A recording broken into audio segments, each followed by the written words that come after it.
Imagine a place where farmers and communities prosper, where the forest is still standing, the river is clean and the soil is fertile, where if you are a company you can source any commodity and you just know that it's sustainably produced. That is a sustainable landscape. IDH set out on this journey and is now working with its partners in 7 countries from Asia, Africa to Latin America, and in 11 landscapes in total. And we shifted our approach in those very landscapes from working on farm to looking at a certain geographic area, bringing together government, civil society, private sector, communities and knowledge institutions, and define a shared vision on the sustainable development of that very landscape. That is a new approach, and it requires multi-stakeholder coalitions. Well, is that actually new? Landscapes, multi-stakeholder coalitions? Well, the truth, of course, is no. Landscapes have been around for many, many years. Coalition working as well. But really bringing the private sector to the agenda, and not only as a stakeholder, but as an investor, as an implementer, that is something that is new. And at IDH, we believe in the proposition of production and protection. Investing in production, increasing farmer livelihoods, growing the economy, and in return, managing our natural resource sustainably, the protection element. So it no longer depends on charity, on goodwill and luck, but it's part of a compact between the business, the community, and the government. Now, good things, as I've been told, normally come in threes, and many innovations as well. So the production, protection, inclusion innovation is part of that. And the first element is on production. Production is, of course, the driver of economic growth. It creates a lot of jobs, it generates the income for governments to better the health system, the educational system, it lifts a lot of people out of poverty. At the same time, production is also seen as one of the main drivers for example, deforestation. Agriculture alone is no exemption to that. The current status quo still is, despite all the good efforts and all the pledges, that if we want to produce more, we need more land. And we think that we can shift that paradigm by intensifying on the existing arable land, still being able to meet the growing demand without deforesting or depleting natural resources. And an example of that is Brazil. So during the Paris negotiations, Brazil made many pledges, and one of them was to restore 12 million hectares of land, 3 times the size of the Netherlands. And in August last year, I took a little plane into Mato Grosso to the frontier of the Amazon rainforest. And we landed off the farm of Mr. Bavilaca. He's a cattle rancher. And he is investing in his pasture so that he no longer has 1 head of cattle per hectare, but actually many, which allows him to free up land for indeed soy production, to reforest part of his farm, and to grow his income without the need to further expand. Now, this is a total culture shift in the community where he comes from. Because the model there is, if you want to grow your income, you expand. So he is becoming an example to his peers, to his neighbors, that there is a new business model out there that actually allows you to do your business, grow it, without needing more land and having some public returns as well. And it can also be linked to global pledges from brands, from industry on deforestation. So there's also that economic link for the farmer to the market as a reward, a long-term reward. The second element is about protection.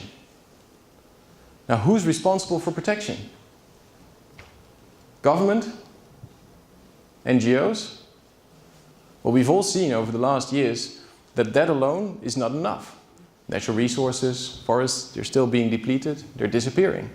So we need to come up with a different proposition. And at IDH we believe that bringing the private sector to the protection agenda is crucial.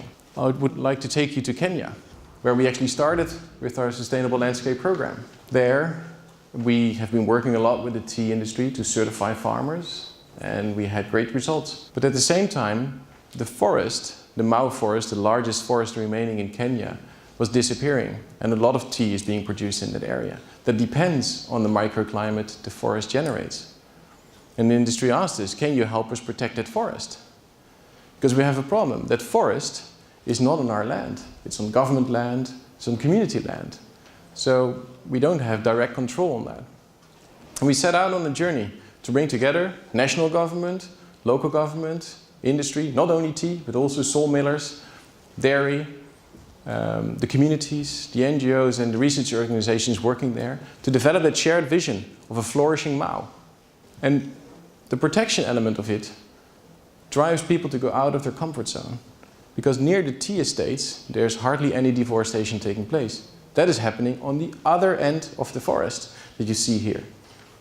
That is where, the communities like the Ojik, the local tribe, they live and they try to make a living. So we have to come up with solutions for them. Away from the estates, away from the big towns, and come up with solutions there. Joint patrols, and the private sector stepping in. For example, one of the companies in the landscapes has an airplane that we can borrow to do aerial surveys of the forest. Now that is an innovation.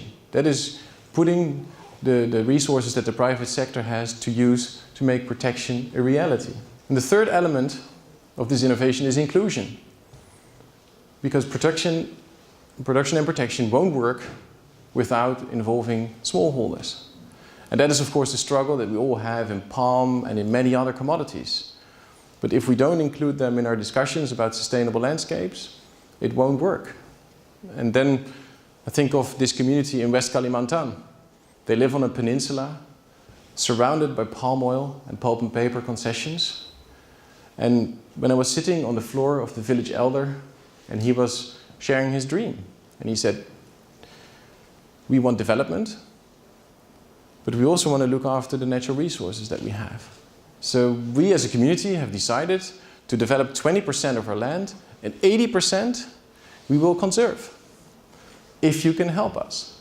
The protection of that land is very valuable. It's extremely deep peat, so there's a lot of carbon in that soil. It's also high conservation value forest, so you'll find orangutan and many other interesting species there. And the production element, again, it doesn't need to be project-based. It needs to be really linked to markets. So how can we link the knowledge of those concessions surrounding that community land to the community so that they provide the right seedlings, they provide good agricultural practices, that they, when the community starts producing, they actually buy the produce and sell it in their value chain. So there's a long-term benefit to that community. That is how we could include that community. And it also has great benefits to the community because it then puts them at a different situation with the government, because the government can then give them the right policies to look after their land. Production, protection, inclusion. That is also the topic of the fund launched at the World Economic Forum in Davos, together with Norway, Unilever, Global Environment Fund and UNEP. And that fund is designed to scale up these production, protection, inclusion ideas, to bring the financial sector and the business sector to this agenda, so that if we have a good project, the mainstream investment kicks in and it becomes part of the day-to-day economy. Now, what are production, protection, inclusion compacts? They're basically about 5 things. First one is measurable results. So we need to know who's going to benefit, what that benefit is going to be, what we're going to produce, how much, and what we're going to protect. The second element is about land use planning. Where are we going to produce? Where are we going to protect? The third element is the enabling policy environment. How can we bring the government to this agenda so that they enable the land use management, they can also enforce it? The fourth element is about roles and responsibilities. The compact is between industry, communities, and government. So we need to clearly define who's going to do what. What are the timelines? What is the investment? And that is the fifth element. The compacts are about investment.